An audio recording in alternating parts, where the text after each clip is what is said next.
बहुत अच्छा है, पूरी दुनिया देखने का मौका मिला। और भारत सबसे अच्छा है, भारत से अच्छा कुछ भी नहीं। चाहे आप दुनिया के किसी भी कोने में जाइए, पर भारत सबसे बेस्ट है। ये सब कहने की बातें हैं कि ये देश अच्छा है, ये देश अच्छा है, ठीक है। किसी देश में साफ सफाई को मेंटेन किया गया है, किसी देश में हरियाली को, हरे भरे को मेंटेन किया गया है। ये भी अपनी जगह सही है। भारत को भी हरा भरा और साफ सुथरा बनाया जा सकता है। पर भारत की मिट्टी जैसी, भारत की संस्कृति जैसी केवल भारत की ही संस्कृति है, किसी से कोई दूर दूर तक तुलना नहीं है। भारत द सबसे बेस्ट। महाराज जब आप बोलते हो विवाद हो जाता है, आखिर ऐसी क्या वजह है कि जब आप बोलते हैं तो विवाद हो जाता है? सच्चाई सुनने में आई है कि सच्चाई कड़वी होती है। सच्चाई को निगलना बड़ा कठिन है। आज हमने यही तो बोला कि वैश्या को इस कलयुग में आप वैश्या नहीं कह सकते। तो ये विवाद का कारण बन गया कि आपने वैश्याओं को वैश्या क्यों कह दिया। लिव इन में रहना, हमारी सनातन धर्म में हमारे बुजुर्ग बाप दादी हमारे कहते आए हैं कि बेटा चोरी और जारी से बचिएगा। जारी गांव का शब्द है, ठेठ आप लोगों ने भी सुना होगा। हमारे बाप दादी बोलते हैं कि बेटा चोरी और जारी, जारी मतलब पर स्त्री पर पुरुष, पराई स्त्री और पराई पुरुष से मन हटाइएगा, अपनी पत्नी और अपने पति में मन लगाइएगा। यही कह दिया तो विवाद हो गया। कुछ स्त्रियां, कुछ लिव इन में रहकर इसके संग रहकर, उसके संग रहकर, उसके संग रहकर, फिर तीसरे के संग, लड़की हो या लड़का दोनों, चार जगह मुंह मारना। गांव की ठेठ भाषा में है मुंह मारना। जैसे पराई स्त्री या पराई पुरुष में मन लगाने को ना चरित्रहीनता को गांव में बोलते हैं मुंह मारना। तो ये शुद्ध गांव की भाषा है। और ये जो गलत है उसे गलत ही कहा जाएगा, सही कैसे कह दिया जाएगा। महाराज आपका बात तो ठीक था, लेकिन महिला का आरोप है कि आपने जिस तरीके से व्यास गद्दी से कहा उसको लेकर उनको आपत्ति है। पहली बात तो मैं आपको बताऊं कि ये बात प्रश्नोत्तरी, जैसे हम आपसे संवाद कर रहे हैं ना, हम एक संवाद के माध्यम से प्रश्नोत्तरी कार्यक्रम करते हैं, जो कि व्यास गद्दी से अलग कार्यक्रम है। तो ये व्यास गद्दी का कार्यक्रम था ही नहीं, पहली बात तो। दूसरी बात, आपने कहा कि आपने शब्द कुछ ऐसे कहे, ठीक है, पूज्य प्रेमानंद जी ने तो ऐसे शब्द नहीं कहे, फिर भी उनका विरोध हुआ। इसका मतलब है कि शब्दों का विरोध नहीं है, संतों का ही विरोध है। यदि शब्दों का विरोध होता तो केवल मेरा होता। फिर पूज्य प्रेमानंद जी ने तो शब्द ऐसे नहीं बोले, कठोर शब्द, फिर क्यों विरोध हुआ?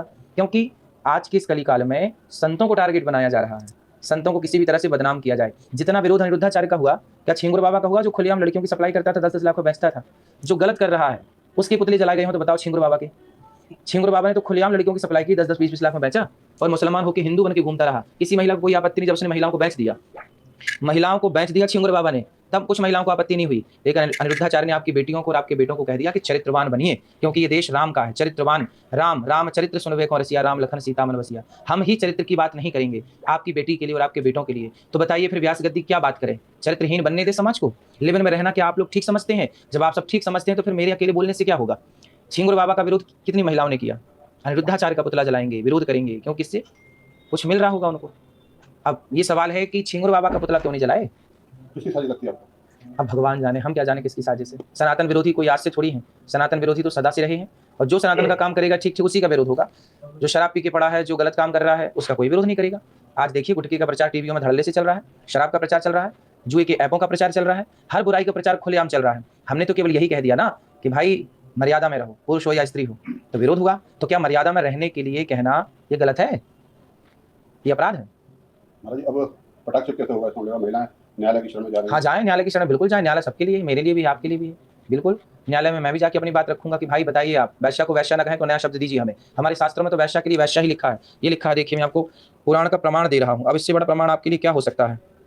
ये देखिए, ये ब्रह्मवैवर्त पुराण श्री कृष्ण जन्मखंड अध्याय नंबर है 75, श्लोक नंबर है 64 नारी वैश्या प्रतिज्ञेया चतुष्पुरुष गामिनी। जो 4 पुरुषों के संग रहे, स्त्री या पुरुष, ऐसे लोगों को, पुरुष को व्यभिचारी कहा जाएगा, स्त्री को वैश्या कहा जाएगा। तो व्यभिचारी पुरुष है तो व्यभिचारी कहा जाएगा, वैश्या है तो वैश्या कहा, पतिव्रता है तो उसे प्रणाम किया जाएगा। हमारी तो गौरी गोपाल भगवान में राधा जी बैठी हैं, हम तो रोज प्रणाम करते हैं। भगवान कृष्ण के संग बैठी हैं, सीता मैया बैठी हैं राम के संग। तो राम सीता मैया की तो हमारे यहाँ पूजा होती है, अनुसुईया माँ की पूजा होती है, सावित्री की पूजा होती है। तो यदि आप नारी सावित्री हैं, पवित्र हैं, तो आपकी बिल्कुल पूजा होगी। हमारे यहाँ तो सुहागन नारी को कहीं रास्ते में मिल जाए तो शुभ माना जाता है कि हम शुभ कार्य के लिए जा रहे थे, और एक पतिव्रता नारी सुहागन हमें दर्शन मिल गया तो हमारा कार्य निश्चित बनेगा। जैसे जाते समय गाय का दर्शन होना, कन्या का दर्शन होना, ब्राह्मण का, साधु का, ऐसे सुहागन स्त्री का दर्शन भी शुभ माना गया है। तो हमारे यहाँ तो नारियों को शुभ माना गया है। लेकिन किन नारियों को? जो कुलटा हैं, जो पर पुरुष से गमन करती हैं, या जो इस पुरुष पर नारी से गमन करता है, क्या ये भी उसी श्रेणी में आएगा? महाराज जो महिला विरोध कर रही है उनका गुस्सा कैसे शांत करेंगे? अब भाई उनका गुस्सा तो उनके भगवान शांत करें, हम क्या शांत करें? हम थोड़ी गुस्सा दिला रहे हैं किसी को। वो कह रहे कि हमारी गिनती 4 में कर दी। नहीं, आप 4 में क्यों रहें? आप जो 96 लोग हैं उनमें रहिए।